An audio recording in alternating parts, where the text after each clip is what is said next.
What's up, design family, and welcome back to another episode of Fittdesign TV. So glad to have you back on the channel. On today's episode, we'll look at how to manage cash flow as a fashion brand.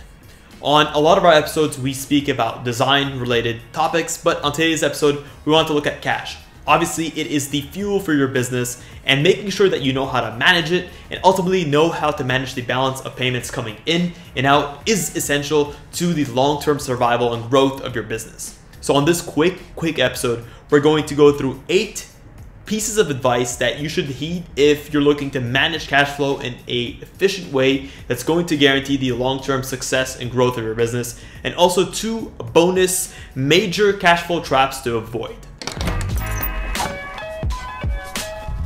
Hey guys, and welcome to Fittdesign TV. So glad to have you here.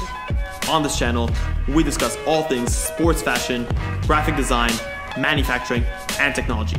We'll discuss key topics, answer pressing questions, and provide actionable steps on starting your own product line. If you're interested in any of the above topics, stick around.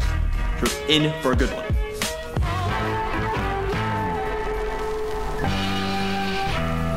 Before we get into the core of the episode, let's discuss what cash flow is. Cash flow is the movement of cash or cash equivalents in and out of a business. It's essentially the flow or virtual movement of money. Being caught flat-footed, where your balance of payments, so the payments coming in and the payments going out, are not equal and they're skewed too far onto the side of payments going out, is going to mean that you're not going to have enough cash on hand available to pay essential things like your salaries, production costs, marketing costs. This is how brands go bankrupt, and this is how seemingly successful companies that are making large revenues can actually find themselves in horrible situations. So in this episode, I'm going to run you through 8 pieces of advice that new brands and existing brands could follow to make sure that they're managing their cash flow efficiently and guaranteeing success long term. When it comes to the core mission of achieving a healthy cash flow, one that's going to guarantee success, is you want to delay your payments or your outgoing payments for as long as possible. This can come in many different forms. It can come in actually reducing your costs, it can come in credit terms, and it can come by simply downsizing some of your operations. But at the same time, it also has to do with receiving payments that are owed to you as soon as possible. So splitting or minimizing that gap between when you're paying and when you get paid. That's how you achieve a healthy cash flow, and obviously making sure that your payments in are more than your payments out. When it comes to the specifics, number 1 is going to be look at your sampling habits. So as a designer or as a design team, it's very common to go into expensive rounds of sampling in the pursuit of that perfect sample. Sample costs can be minor when isolated, but they do add up, and they add up fast. So try to avoid overspending on samples in the pursuit of a perfect sample which you may never get to in the first place. Focus on the core fundamentals of your design and try to create a sample that's going to match them. Have realistic expectations and realize the goal is not to sample, the goal is to get a great product that you can deliver to your customer. Number 2 is to limit your expenses. As the saying goes, try not to get too fancy too soon. When you first start out, know where to spend and where to save. Those are pretty much the 2 key philosophies of healthy cash flow. And you as an owner, start off by trying to do everything that you can and minimizing hiring and outsourcing. You can't afford it at this point. It's important for 2 main reasons. Number 1 is you'll save the cash by doing things yourself. And number 2, and most importantly in my opinion, because you will want to hire eventually and quite quickly as your time becomes more valuable and as your operation scales. But when you first start off, you'll want to get your hands into a little bit of everything, whether it's accounting, admin, digital marketing, the design itself. Knowing a little bit about everything about your business is going to give you the tools you need to gauge how long things should take, how to structure your business for when you do outsource or when you do hire. When you can't afford it, then consider bringing in an accountant or bringing in a digital marketer or bringing in additional designers. Number 3, ask credit from your suppliers. It's important to build a good credit with your suppliers by paying on time every time. At the same time, try to focus on building good rapport with a local financial institution, whether it's your bank or a credit union, so that you can get approved for a loan for when you need it most. This is going to be key in terms of helping your cash flow. You'll take a loan out which you'll use to pay for your production, and then you'll delay having to pay that loan out until after you've actually made your money back from that collection. You see, instead of paying beforehand and then being out of money for the expenses that you incur between when you make your order for production and when you actually make your money back, here you're delaying this till after you've made your money back. Genius. Number 4, consider using your credit card to pay your suppliers. If they do allow it, you can use your credit cards, which most people have access to pay your suppliers or other goods and services that you need for your business. This is going to give you around 30 days to pay back that amount. Do be careful to not fall in the trap of overextending yourself, because many banks will encourage that because they do make a tremendous amount of money, and that's where they make a lot of their profit on the interest they charge. So it's important to make sure that you're paying on time every time and you're using these credits wisely. Number 5, set clear and concise terms for your clients and customers to pay sooner.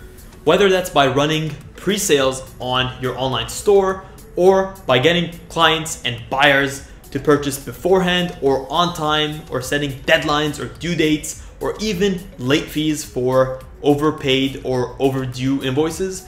This is going to greatly help your company's cash flow. We'll do another video in the future with techniques on how to get paid sooner and how to generate cash flow sooner in the cycle of your collection. And number 6, consider selling equipment that you no longer use to generate extra cash and space for your business. I know it's easy as an entrepreneur to get attached to your equipment, especially since they are the extension of yourself that you use to create your designs, but do consider selling off these pieces. I know personally for us, we have a lot of computers that we no longer use and some iPads and tablets and pencils that we would be much better off to sell and to generate some additional cash for the business. So consider doing so yourself, and you'll always be able to find extra pieces that you no longer use that others would be extremely grateful and happy for. Number 7, when starting off, always separate your business and your personal bank account and finances. This is going to be essential, especially when starting off and you may not have that foresight in the future. It can seem manageable at first, and trust me, I know this firsthand, but over time, you're going to lose track of it. So set yourself up the right way from the get. It's important to keep a separate bank account and credit card for both your personal and your business entities. This is going to make your bookkeeping much easier and is going to ensure that you don't spend money that you don't have on personal things you don't need, using money that is meant for the business operations. Always save a stash of cash for a rainy day. If your business is doing great now, make sure to set a little bit aside for the times where things may not be going as well. And it's bound to happen in the life cycle of any business, especially as you scale and expand. You always need to ensure that your business has enough working capital to keep up its operations and to meet its debts and its obligations to the business. At the same time, make sure to keep around 3 months of working capital stashed, whether it's a overdraft account or a credit facility or even your personal funds. Having that additional cash on hand is going to be a lifesaver, and you may not need it at the moment, but there may come a time where you're very thankful that you set yourself up the right way. So we've spoken about cash flow advice pieces that will help you to maintain great cash flow long term. What are some cash flow traps to avoid? They both have to do with expanding too fast. And number 1 is to make sure your growth is organic and that you're not expanding for the sake of expanding. Early on and when expanding, your quality control should be your primary focus. Making sure that your collections and the services that you offer your clients are up to the bar of the standards that you set your customers early on are going to be key to making sure that you're expanding organically and in a way that makes sense. Number 2, taking on bigger orders may not bring you bigger profits. As you grow and as your name gets put out there more and more, you may be faced with opportunities or what seem like opportunities to take on bigger orders And you might feel or might assume that this is naturally going to make you more money. But it's important to take a step back from the allure of this larger order and clearly examine the terms of that order. What are the credit terms like?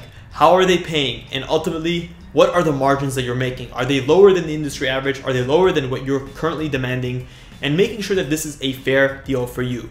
It's important to accurately calculate when you may start generating a profit from the order instead of investing yourself into fulfilling that order and hoping and praying that you'll make the profit down the line because the order is so big.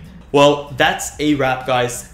That's been 8 pieces of advice to help you improve and manage your cash flow more efficiently, and 2 major setbacks or major mistakes to avoid.